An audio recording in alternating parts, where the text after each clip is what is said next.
السلام علیکم ورحمۃ اللہ وبرکاتہ۔ امید ہے کہ آپ حضرات خیر و عافیت سے ہوں گے۔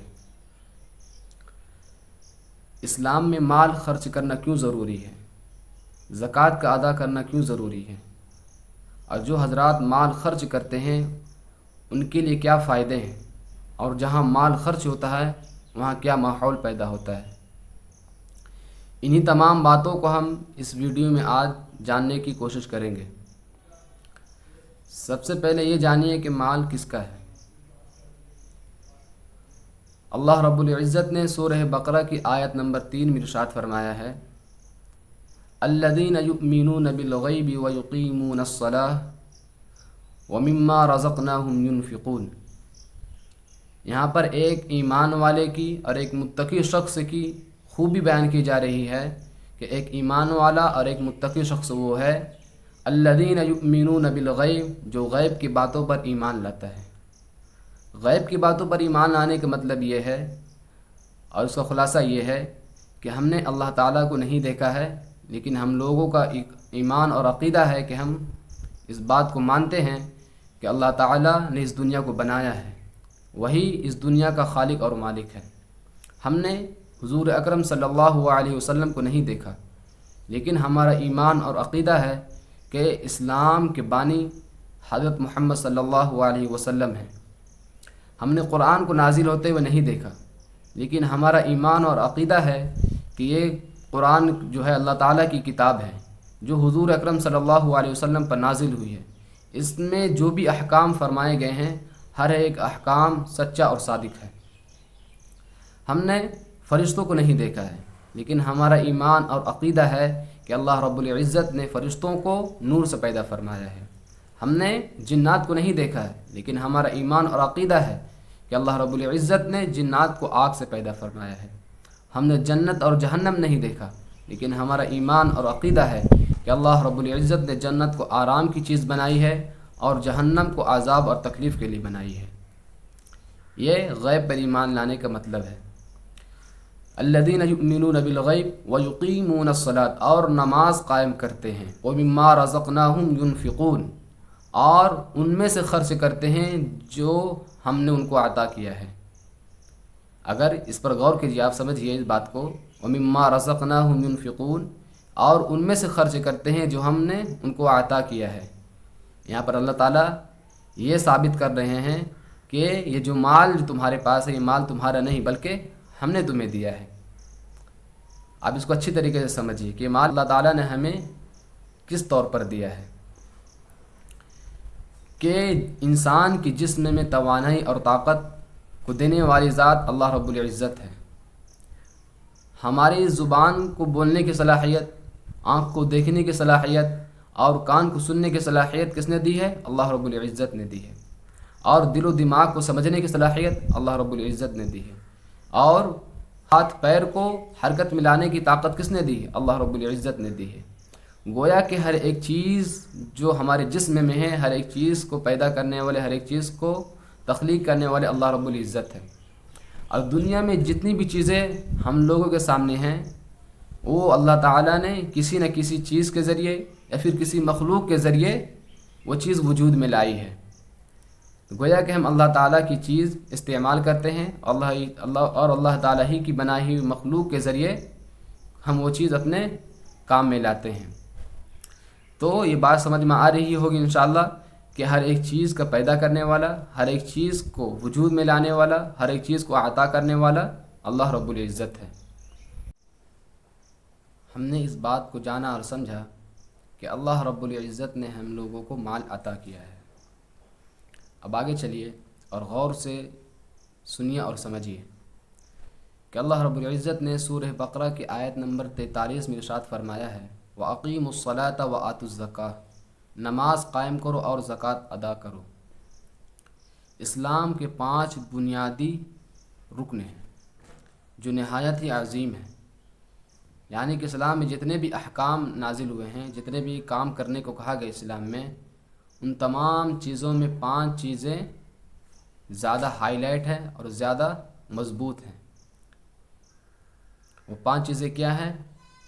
صحیح بخاری اور صحیح مسلم کی حدیث ہے، نبی اکرم صلی اللہ علیہ وسلم نے ارشاد فرمایا بنی الاسلام علی خمس، کہ اسلام کی بنیاد 5 چیزوں پر ہے: شہادت اللہ الہ الا اللہ وان محمدا رسول اللہ واقام الصلاۃ وایتاء الزکاۃ وصوم رمضان وحج البیت۔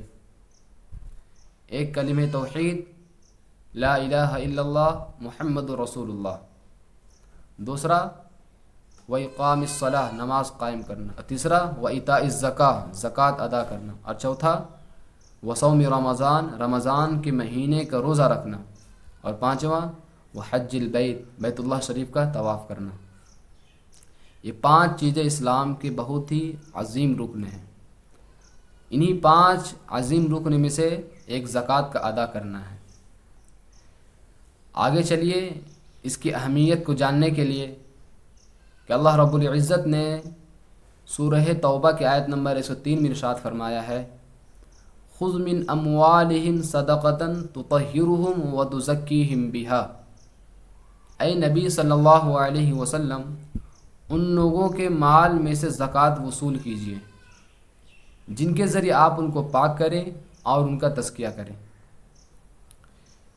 میں نے 2 آیتیں پڑھی، ایک وَأَقِیمُوا الصَّلَاةَ وَآتُوا الزَّکَاةَ، اور ایک جگہ خُذْ مِنْ أَمْوَالِهِمْ صَدَقَةً تُطَہِّرُهُمْ وَتُزَکِّیہِم بِہَا۔ پہلی آیت جو میں نے پڑھی وہاں پر زکوٰۃ ادا کرنے کو کہا گیا ہے، لیکن یہاں پر جو ہے زکوٰۃ ادا کرنے کے نہیں بلکہ زکوٰۃ جو ہے جبراً ادا کرنے کے لیے کہا گیا ہے۔ اگر اسلامی ریاست ہو اور اسلامی معاشرے کا بادشاہ ہو، وہ مسلمان ہو، اسلامی ریاست قائم ہو، تو اس بادشاہ پر لازم اور ضروری ہے کہ جو شخص مالدار ہے، جو شخص دولت مند ہے، ان سے جا کر وہ زکوٰۃ ادا کرنے کے لیے کہے، اور اگر وہ ادا نہیں کرتا ہے مالدار شخص، وہ صاحب نصاب مسلمان شخص، تو اس کو جبراً اس سے زکوٰۃ ادا کیا جائے گا۔ تو سوچئے کہ اللہ رب العزت نے حکم بھی دیا ہے، یا تو آپ خود کر لیجئے، اگر اسلامی حکومت ہے تو آپ کو جبراً ادا کرنا پڑے گا۔ اب ذرا زکوٰۃ کے ادا کرنے کی حکمت اور اس کے فائدے سنیے۔ جب ہم زکوٰۃ ادا کریں گے تو سب سے پہلے ہم اللہ تعالیٰ کے احکام کو پورا کریں گے جو ہم پر لازم اور ضروری ہے۔ دوسرا، اللہ تعالیٰ کی رضا اور خوشنودی حاصل ہوگی۔ تیسرا، ہمارے مال میں برکت اور ہمارا مال پاکیزہ ہوگا، یعنی کہ ہمارا جو مال ہے وہ ضائع نہیں ہوگا، بے جا خرچ نہیں ہوگا، بلکہ ہماری مرضی سے، ہماری خوشی سے، اچھی جگہ اور اچھے کاموں میں ہمارا مال خرچ ہوگا۔ چوتھا، غریب، مسکین، یتیم، مفلس، حاجت مند اور ضرورت مند لوگوں کی مدد ہوگی۔ پانچواں، ہمارے دل سے بخل، لالچ اور دنیا کی محبت ختم ہوگی، اور معاشرے میں محبت، ہمدردی اور مساوات پیدا ہوگی۔ یہ ساری چیزیں صرف اور صرف زکوٰۃ کے ادا کرنے سے حاصل ہوگی۔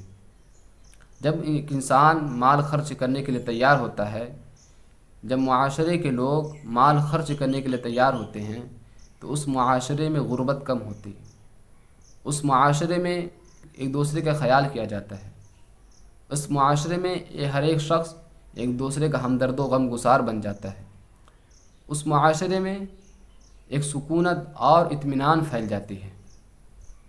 اللہ رب العزت ہم سب کو زکوٰۃ ادا کرنے کی پابندی سے توفیق عطا فرمائے۔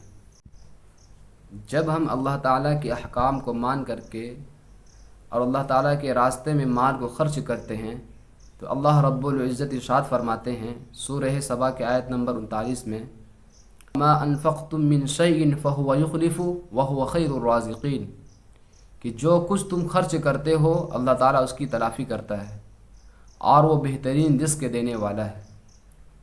ہم جو کچھ بھی اللہ تعالیٰ کی راہ میں خرچ کرتے ہیں اللہ تعالیٰ وہ ہمیں واپس لوٹا دیتے ہیں، اللہ تعالیٰ ہم اس کی تلافی کر دیتے ہیں۔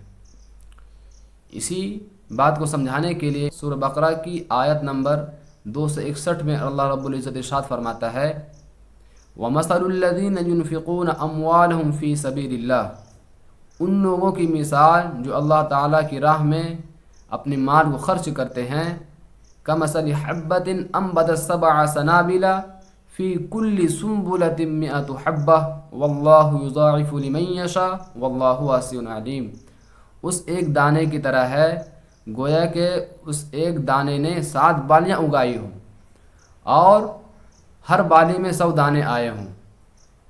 واللہ یضاعف لمن یشاء، اور اللہ تعالیٰ جس کو چاہتے ہیں 2 گنا ادا کرتے ہیں۔ واللہ واسع علیم، اور اللہ تعالیٰ وسعت رکھنے والے اور خوب جاننے والے ہیں۔ یہاں پر اللہ رب العزت مال کے خرچ کرنے کی ترغیب دے رہے ہیں، گویا کہ تم اگر 1 روپیہ خرچ کرو تو اللہ رب العزت تمہیں 700 روپیہ کے برابر تمہیں عطا کریں گے، یا پھر جس کے لیے چاہیں گے اس سے بھی 2 گنا، یا جسے چاہیں اور بڑھا کر عطا کرے۔ یہاں پر اس بات کو سمجھنے کی کوشش کیجئے کہ ہر صاحب مال جو مسلمان ہیں، ہر مالدار شخص جو مسلمان ہیں، ان پر لازم اور ضروری ہے کہ وہ اللہ تعالیٰ کے احکام کو مانے۔